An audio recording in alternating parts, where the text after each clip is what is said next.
ಎಲ್ಲ ಕೊಟ್ಟಂತ ಈ ಪ್ರಕೃತಿಗೆ ನಾವೇನು ಕೊಟ್ಟೇವಿ? ನಮ್ಮ ಕೊಡುಗೆ ಏನು? ಕೊಡಲವನು ಕಾಣಲಾರ ಗೂಢನಾಗಿ ಜಗದ ಸಾರ, ನಿರಾಕಾರನೋ ದೇವ ನಿರಾಕಾರನೋ. ಹಾಡಿದ್ರೆ ನಾನು ಅವನನ್ನ ಹಾಡ್ತೇನೆ, ಬೇಡಿದ್ರು ಅವನ್ನ ಬೇಡ್ತೇನೆ. ಇಳೆ ನಿಮ್ಮ ದಾನ, ಬೆಳೆ ನಿಮ್ಮ ದಾನ, ಸುಳಿದು ಬೀಸುವ ಗಾಳಿ ನಿಮ್ಮ ದಾನ, ಎತ್ತು ನಿಮ್ಮ ದಾನ, ಬಿತ್ತು ನಿಮ್ಮ ದಾನ, ಸುತ್ತಿ ಹರಿವ ಸಾಗರ ನಿಮ್ಮ ದಾನ. ನಿಮ್ಮ ದಾನವನುಂಡು ಅನ್ಯರ ನೊಗಳುವ ಕುನ್ನಿಗಳನೇ ನಿಂಬೆ ರಾಮನಾಥ. ಪ್ರಕೃತಿ ಏನೆಲ್ಲ ಕೊಟ್ಟದ? ಗುಬ್ಬಿ ಹೆರರ ಮನೆಯ ತನ್ನ ಮನೆ ಎಂಬು ಕೊಂಬಂತೆ, ಧರೇ ಧನ ವನಿತೆಯರೆಂದು ಹೋರಿ ಹೋರಿ ಸಾಯುತ್ತಿದೆ ನೋಡ. ಈ ಮನುಷ್ಯ ಬರುವಾಗ ಏನೂ ತಂದಿಲ್ಲ, ಹೋಗುವಾಗೂ ಏನೂ ಒಯ್ಯೋದಿಲ್ಲ. ಬರುವಾಗ ಬೆತ್ತಲೆ, ಹೋಗುವಾಗ ಬೆತ್ತಲೆ, ನಡುವೆ ಜೀವನವಿದು ಕತ್ತಲೆ. ಆದರೂ ಕೂಡ ನಾನು ನನ್ನದು ಅನ್ನುವಂಥ ಮಮಕಾರದೊಳಗೆ ನಾವು ಮುಳುಗಿ, ನಾನೇ ಅನ್ನುವಂಥ ಅಹಂಕಾರದೊಳಗೆ ನಮ್ಮನ್ನು ನಾವು ತೊಡಗಿಸಿಕೊಂಡು ಬಿಡ್ತೇವೆ. ಅಜ್ಞಾನದ ಕೂಪಕ್ಕೆ ಬಿದ್ದು ಬಿಡ್ತೇವೆ. ಇಳೆ ನಿಮ್ಮ ದಾನ, ಬೆಳೆ ನಿಮ್ಮ ದಾನ, ಸುಳಿದು ಬೀಸುವ ಗಾಳಿ ನಿಮ್ಮ ದಾನ. ಈ ಪ್ರಕೃತಿಯೊಳಗ ಈ ಇಳೆ ಏನದ, ಈ ಬೆಳೆ ಏನದ, ಭೂಮಿಯಿಂದ ಆಕಾಶದವರೆಗೂ ಈ ಗಿಡ ಮರ ಬೆಳೆ ಫಸಲು ಏನೇನೇ ಇರ್ಬೋದು, ಇದೆಲ್ಲಾನು ಕೂಡ ಈ ಪ್ರಕೃತಿ ಕೊಟ್ಟಂತ ಕೊಡುಗೆ. ನೀರು, ಗಾಳಿ, ಬೆಳಕು ಇತ್ಯಾದಿ ಏನೇನೆಲ್ಲ ಐತಿ ನಮ್ಮ ಕಡೆ, ಏನೆಲ್ಲ ನಮ್ಗೆ ಸಿಗ್ತದೆ ಇವತ್ತು, ಅದೆಲ್ಲ ದೇವರು ಕೊಟ್ಟಂತ ಕೊಡುಗೆ. ದೇವರು ಅಂದ್ರೆ ಪ್ರಕೃತಿ ಕೊಟ್ಟಂತ ಕೊಡುಗೆ. ಮೂಲದೊಳಗ ನಮ್ಮ ಪೂರ್ವಜರು ಅಂದ್ರೆ ಈ ನೆಲದ ಮೂಲ ನಿವಾಸಿಗಳು ಪ್ರಕೃತಿಯ ಆರಾಧಕರಾಗಿದ್ರು. ಏನೆಲ್ಲ ಕೊಟ್ಟಾನ ದೇವರು, ಏನೆಲ್ಲ ಕೊಟ್ಟೈತಿ ಈ ಪ್ರಕೃತಿ ನಮ್ಗ. ಆದ್ರೆ ನಾವು ಪ್ರಕೃತಿಯನ್ನ ಆರಾಧನೆ ಮಾಡೋದು ಬಿಟ್ಟು ಬಿಡ್ತೇವೆ. ಸಾಮಾನ್ಯವಾಗಿ ಹಿಂದಿನ ಹಿರಿಯರು ಗಿಡವನ್ನು ಸುತ್ತ ಕೇಳ್ತಿದ್ರು.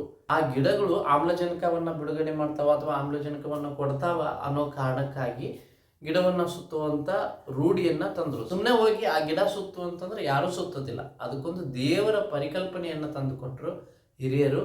ಹಿಂಗಾಗಿ ಜನರು ಅದನ್ನ ಮುಂದುವರ್ಸ್ಕೊಂಡು ಹೊಂಟ್ರು. ಇವತ್ತಿಗೂ ಅದು ಬೆಳೆದದ, ಆ ಮಾತು ಬೇರೆ. ಆದ್ರೆ ಏನು, ಜನರು ಈ ನೆಲದಾಗ ಮೂರ್ತಿ ಪೂಜೆಗಳು ಬರೋದಕ್ಕಿಂತ ಮೊದಲು, ಹಲವು ದೇವರುಗಳು ಸಂಸ್ಕೃತಿ ಬರೋದಕ್ಕಿಂತ ಮೊದಲು ಏಕದೇವೋಪಾಸಕರಾಗಿದ್ರು, ಪ್ರಕೃತಿಯನ್ನ ಆರಾಧಿಸ್ತಿದ್ರು, ಪೂಜಿಸ್ತಿದ್ರು. ಈ ರೀತಿ ಬಂದಂಥ ಸಂಸ್ಕೃತಿ. ಈ ರೀತಿ ಭೂಮಿ, ಗಾಳಿ, ಬೆಳಕು, ನೀರು ಇತ್ಯಾದಿ ನಮಗೆ ಪ್ರಕೃತಿ ಸೃಷ್ಟಿ ಮಾಡಿ ಕೊಟ್ಟದ, ಇವತ್ತಿಗೂ ಕೊಡಾಕತ್ತದ. ಅದರಿಂದನೇ ಕೂಡ ನಾವು ಬದುಕ್ತಾ ಇದ್ದೇವೆ. ಎಲ್ಲ ಕೊಟ್ಟಂತ ಈ ಪ್ರಕೃತಿಗೆ ನಾವೇನು ಕೊಟ್ಟೇವಿ? ನಮ್ಮ ಕೊಡುಗೆ ಏನು? ಭೂಮಿ, ಆಕಾಶ, ಈ ಪ್ರಕೃತಿ, ಈ ಗಿಡ ಮರ ಬೆಳೆ ಇದೆಲ್ಲಾನು ಆ ದೇವರು ಕೊಟ್ಟಂತ ಕೊಡುಗೆ, ಅವ ಕೊಟ್ಟಂತ ಕೊಡುಗೆ, ಶಿವನು ಕೊಟ್ಟಂತ ಕೊಡುಗೆ. ಎತ್ತು ನಿಮ್ಮ ದಾನ, ಬಿತ್ತು ನಿಮ್ಮ ದಾನ, ಸುತ್ತಿ ಹರಿವ ಸಾಗರ ನಿಮ್ಮ ದಾನ. ಹೊಲದಾಗ ಬೀಜ ಬಿತ್ತಿದಾಗ ದಿನ ಹೋಗಿ ಒಂದ್ ಇಂಚಿಂಚ ಬೆಳ್ಸಕ್ಕಾಗತ್ತಾ? ಇಲ್ಲ. ಕಳೆಯನ್ನು ತೆಗಿತೀವಿ, ಮಣ್ಣನ್ನು ಹಾಕ್ತೀವಿ, ಗೊಬ್ಬರವನ್ನ ಹಾಕ್ತೀವಿ, ಅದು ನಮ್ಮ ಕೆಲಸ. ಆದ್ರೆ ಅದು ಬೆಳವಣಿಗೆ ಆಗೋದು ಯಾರ ಕೆಲಸ? ಒಳಗೆ ಕುತ್ಕೊಂಡು ಯಾರು ಬೆಳೆಸಾಕತ್ತಾರ ಅದನ್ನ? ನೋಡಲವನು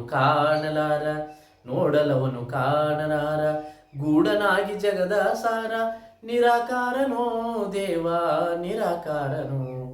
ಇಳೆ ನಿಮ್ಮ ದಾನ, ಬೆಳೆ ನಿಮ್ಮ ದಾನ, ಸುಳಿದು ಬೀಸುವ ಗಾಳಿ ನಿಮ್ಮ ದಾನ, ಎತ್ತು ನಿಮ್ಮ ದಾನ, ಬಿತ್ತು ನಿಮ್ಮ ದಾನ, ಸುತ್ತಿ ಹರಿವ ಸಾಗರ ನಿಮ್ಮ ದಾನ. ಇದೆಲ್ಲಾನು ನಿನ್ನ ಕೊಡುಗೆನೇ ಐತಿ. ಆದ್ರೇನು, ನಿಮ್ಮ ದಾನವನುಂಡು ಅನ್ಯರ ಹೊಗಳುವ ಕುನ್ನಿಗಳನೇ ನಿಂಬೆ ರಾಮನಾಥ. ಹಿಂಗ ಎಲ್ಲಾನು ಪ್ರಕೃತಿ ಕೊಟ್ಟದ. ನಾವು ಪ್ರಕೃತಿಯನ್ನ ನೆನೆಸ್ತಿಲ್ಲ. ಪ್ರಕೃತಿಗೆ ನಾವು ಕೃತಜ್ಞತರಾಗಿನೂ ಕೂಡ ಇರ್ಲಿಕ್ಕೂ ಆಗೋದಿಲ್ಲ. ಸೂರ್ಯ ಎಷ್ಟೋ ಬೆಳಕು ಕೊಡ್ತಾನ, ಭೂಮಿ ಬೆಳಿ ಕೊಡ್ತದ, ಭೂಮಿಯನ್ನ ಎಷ್ಟು ಪೂಜಿಸ್ತೇವೆ, ಭೂಮಿಯನ್ನ ಎಷ್ಟು ಸ್ಮರಿಸ್ತೇವೆ, ಭೂಮಿಗೆ ಎಷ್ಟು ನಮಸ್ಕರಿಸ್ತೇವೆ, ಈ ಹೊಲದಾಗ ದುಡಿಯುವಂತ ರೈತನಿಗೆ ಎಷ್ಟು ಸ್ಮರಣೆ ಮಾಡ್ತೇವೆ, ಗಡಿಯೊಳಗೆ ನಿಂತು ಕಾಯುವಂತ ಸೈನಿಕರಿಗೆ ನಾವು ಎಷ್ಟು ಸ್ಮರಿಸ್ತೇವೆ. ಯಾರನ್ನ ನೆನೆಸ್ಬೇಕು ಅವರನ್ನ ಬಿಟ್ಟು ಬಿಡ್ತೇವೆ. ಮೂಗ್ ಕೊಟ್ಟವನು ಬಿಟ್ಟು ಮೂಗ್ತಿ ಕೊಟ್ಟವನು ಬೆನ್ನ ಹತ್ತೇವಿ. ಅವ ಕೊಟ್ಟಿದ್ದನ್ನ ನಾವೆಲ್ಲ ಉಂಡು ನಾವು ಅವನನ್ನ ನೆನೆಸಲಾರದೆ ನಿಮ್ಮ ದಾನವನುಂಡು ಅನ್ಯರ ಹೊಗಳುವ, ಮತ್ತೊಬ್ಬರನ್ನ ನೆನೆಸ್ಲಿಕ್ಕೆ, ಮತ್ತೊಬ್ಬರನ್ನ ಹೊಗಳಲಿಕ್ಕೆ, ಮತ್ತೊಬ್ಬರನ್ನ ಉಪ್ಪುರಿಗೆ ಮ್ಯಾಲ ಹತ್ತಿ ಕುಂದಿಸಲಿಕ್ಕೆ ಹೋಗ್ತೇವೆ. ಈ ನೆಲ ಯಾರು ಕೊಟ್ಟರು ಅವರನ್ನ ನೆನೆಸೋದಿಲ್ಲ. ನೆಲದ ಮೇಲೆ ಮನಿ ಯಾರು ಕಟ್ಟ್ಯಾರೋ ಅವರನ್ನ ಸ್ಮರಣೆ ಮಾಡ್ತೇವೆ. ಶರಣರು ಯಾವತ್ತಿಗೂ ಏಕದೇವೋಪಾಸಕರೇ ಆಗಿದ್ರು. ಕಡ್ಡಾಯವಾಗಿ ಬಹುದೇವಾರಾಧನೆಯನ್ನ ಅವರು ತಿರಸ್ಕಾರ ಮಾಡಿದ್ರು ಕಡಾಖಂಡಿತವಾಗಿ. ಇಬ್ಬರು ಮೂವರು ದೇವರೆಂದು ಉಬ್ಬುಬ್ಬಿ ಮಾತನಾಡುವಿರಿ, ಇಬ್ಬರೆಂಬುದು ಹುಸಿ. ಬಸವಣ್ಣ ಹೇಳ್ತಾರೆ ತಮ್ಮ ಒಂದು ವಚನದೊಳಗ, ಹಾಡಿದೊಡೆ ಎನ್ನೊಡೆಯನ ಹಾಡುವೆ, ಬೇಡಿದೊಡೆ ಎನ್ನೊಡೆಯನ ಬೇಡುವೆ. ಒಡೆಯಂಗೊಡಲವ ತೋರಿ ಎನ್ನ ಬಡತನವ ಭಿನ್ನೈಸುವೆ.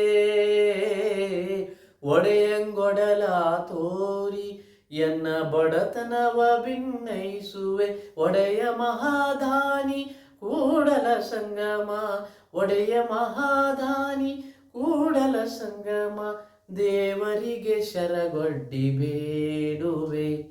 ಹಾಡಿದ್ರೆ ನಾನು ಅವನನ್ನ ಹಾಡ್ತೇನೆ, ಬೇಡಿದ್ರು ಅವನ್ನ ಬೇಡ್ತೇನೆ. ಬೇಡೋದಾದ್ರೆ ಮಾಲೀಕನ ಬೇಡ, ಸೇವಕನ ಯಾಕೆ ಬೇಡ್ತೀವಿ? ಸೇವಕನ ಮಾಲೀಕನ ಕಡೆ ಇಸ್ಕೊಂಡು ತಿಂತಾನ. ಹಂಗಿದ್ದಾಗ ನಾವು ಸೇವಕನ ಕಡೆ ಬೇಡೋದ್ರಾಗ ಅರ್ಥ ಇಲ್ಲ, ಮಾಲೀಕನ ಕಡೆ ಬೇಡು ಅಂತ ಅವರು ಸ್ಪಷ್ಟವಾಗಿ ಹೇಳ್ತಾರೆ. ಈ ಜಗದ ಮಾಲೀಕ ಯಾರು, ಈ ನೆಲದ ಮಾಲೀಕ ಯಾರು, ಅವನನ್ನ ನಾವು ಮೊದಲಿಗೆ ಸ್ಮರಣೆ ಮಾಡಬೇಕು. ನಮ್ಮ ಹೆತ್ತ ತಂದೆ ತಾಯಿಯರನ್ನ ಸ್ಮರಣೆ ಮಾಡಬೇಕು. ಅದ್ಭುತವಾದ ದೇಹವನ್ನ ಕೊಟ್ಟಾರ, ಅದ್ಭುತವಾದ ದೇಹ ರಚನೆಯನ್ನ ಯಾರು ಮಾಡಿದ್ರು ಅವರನ್ನ ಸ್ಮರಣೆ ಮಾಡಬೇಕು. ಅಂದ್ರೆ ಪರಮಾತ್ಮನನ್ನು ಸ್ಮರಣೆ ಮಾಡಬೇಕು. ನಾವು ಯಾರನ್ನೋ ಸ್ಮರಣೆ ಮಾಡಿದ್ರ ಅದು ಅರ್ಥವಿಲ್ಲದ್ದು, ಅದು ನಗೆಪಾಟಲಿ ಆಗತ್ತ ಅಂತೇಳಿ ಹೇಳ್ತಾರೆ.